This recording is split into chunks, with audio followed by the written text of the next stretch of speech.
നിക്ക് നിക്ക് നിക്ക് പോവല്ലേ, പെരുന്നാളൊക്കെ അല്ലേ.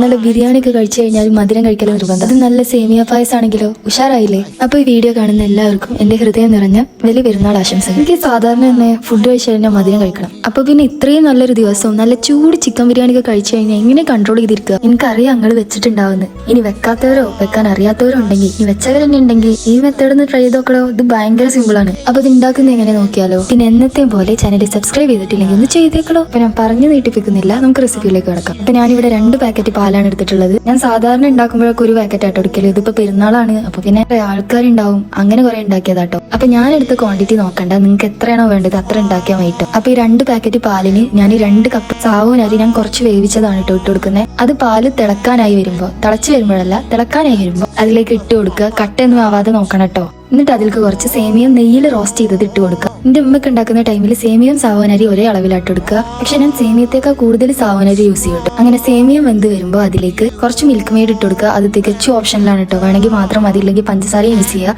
ഞാനിവിടെ മിൽക്ക് മെയ്ഡിന്റെ ഒപ്പം തന്നെ പഞ്ചസാര യൂസ് ചെയ്യുന്നുണ്ട് കേട്ടോ. ഈ സേമിയ ഇട്ട് കഴിഞ്ഞതിന്റെ തൊട്ട് പിറകെ തന്നെ ഞാൻ 2-3 ഏലക്കായ കൂടി ഇട്ട് കൊടുക്കുന്നുണ്ട് കേട്ടോ. പിന്നെ അണ്ടിപ്പരിപ്പ് മുന്തിരില്ലാതെ എന്ത് പായസം. അപ്പൊ അതും കൂടി നെയ്യിൽ റോസ്റ്റ് ചെയ്ത് സെയിം മെത്തേഡിൽ ഇട്ട് കൊടുക്കുക. എന്നിട്ട് എന്താ അങ്ങോട്ട് വിളമ്പി തിന്നെ. സംഭവം സിമ്പിൾ അല്ലേ.